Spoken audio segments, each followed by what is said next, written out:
We need to unmute Steve.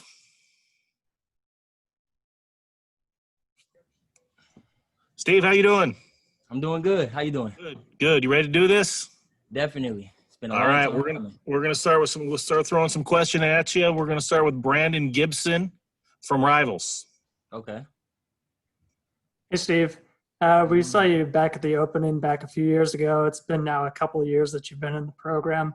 How exciting is it to sort of finally get your shot to make an impact out there? Man, it's really exciting, to finally get my opportunity to go out there and show the world what I can do, outside of the special teams. So, I'm feeling real good about it. Excited. Next question comes from AJ Jacobson from Rivals.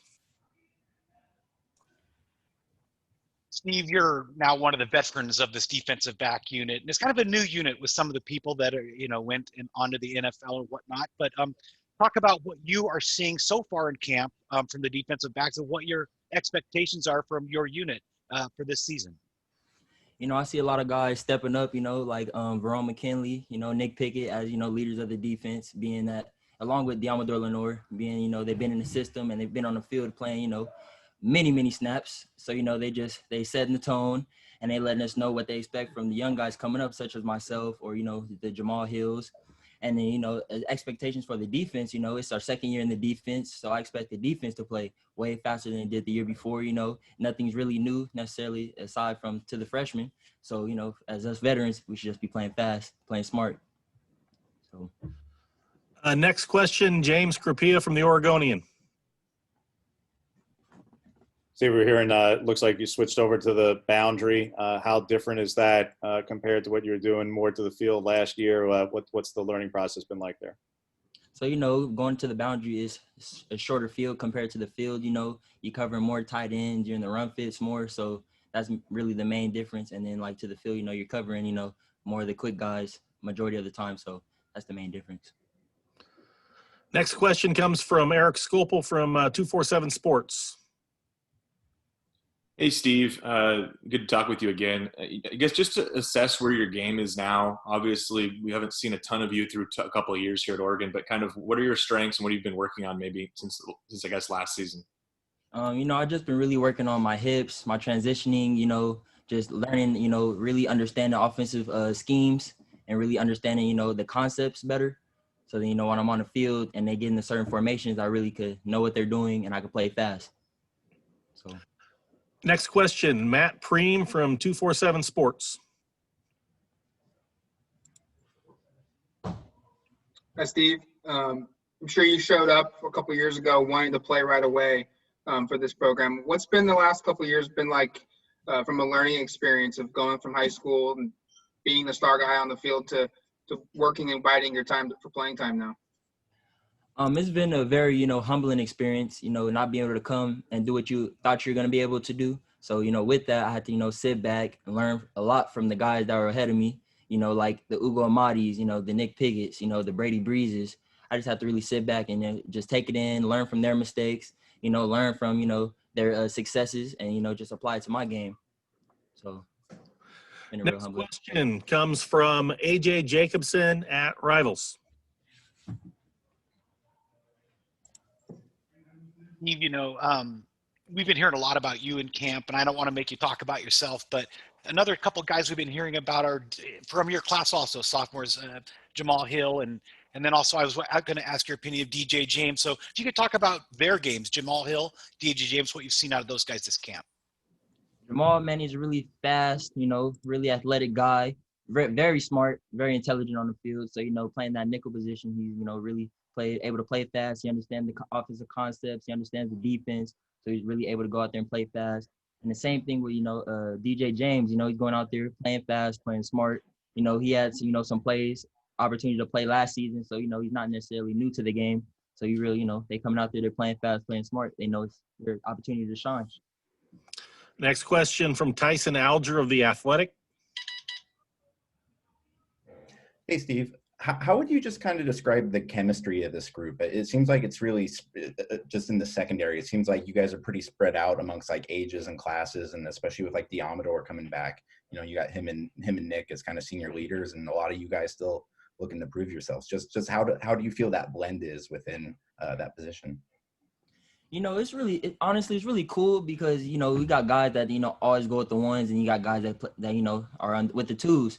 So that at times, you know, you get mixed into the ones, and then that's the times where, you know, you build that chemistry with those guys. And then along with that, you know, you hang out with the different guys off the field. You know, you guys talk about the different, you know, coverages, adjustments. You guys talk about the practice. So, you know, the whole time you're just building relationships with these different guys, whether you're going with the ones or the twos, we all have the same expectations. So, you know, it's not too hard to, you know, collaborate together.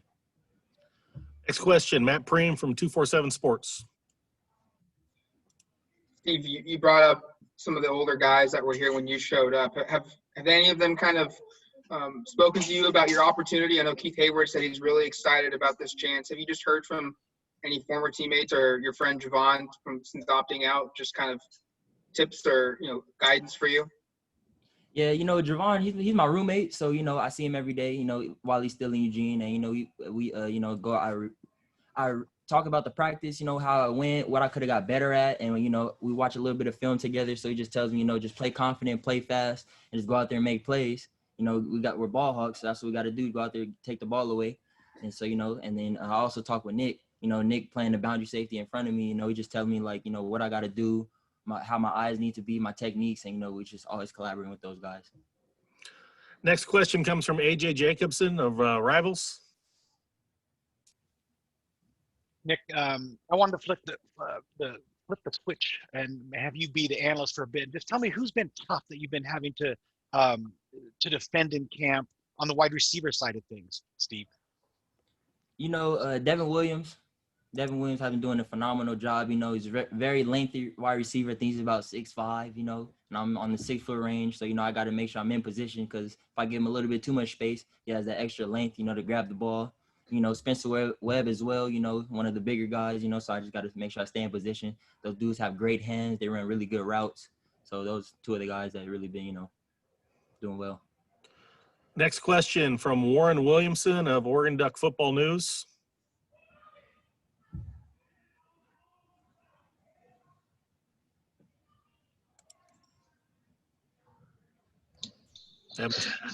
I got it. Hey, Steve, how are you? As one of those younger players who now has matured into a veteran, I'm curious how important film study is for you under this Andy Avalos scheme, and what you've taken from high school, making that jump, and how crucial film study has been. Film study has been very crucial because, you know, with film, you're able to learn from your mistakes. You're able to see what you do, the things you do wrong, and then you're able to see yourself do it right as well. So then you're able to watch yourself, okay, this is what I need to do. This is what it looks like when it's correct. This is what it looks like when it's bad. And you also, you know, you learn a lot from the offense as well. You know, you learn the different concepts that they get into, different formations, and then they run these different plays out of those formations. And, you know, coming out of high school, I never really learned how to watch film until, you know, I got here. So coming here, that was a big help in my game. Next question's from Ryan Thorburn of the Register Guard. Hey, Steve, with all of the starts and stops and on again, off again, now you still have a couple weeks until the season finally gets going. Do you feel like you guys are about ready to play a game, or do you need all this extra time to get ready for November 7th? You know, we're getting closer and closer to being where we need to be, you know, to play our caliber football. So, you know, we're just taking it one day at a time, and, you know, we just keep getting better every single day. Anything else? That looks like it's it. Thanks, Steve. Appreciate your time. And thank you, guys. You guys have a good one.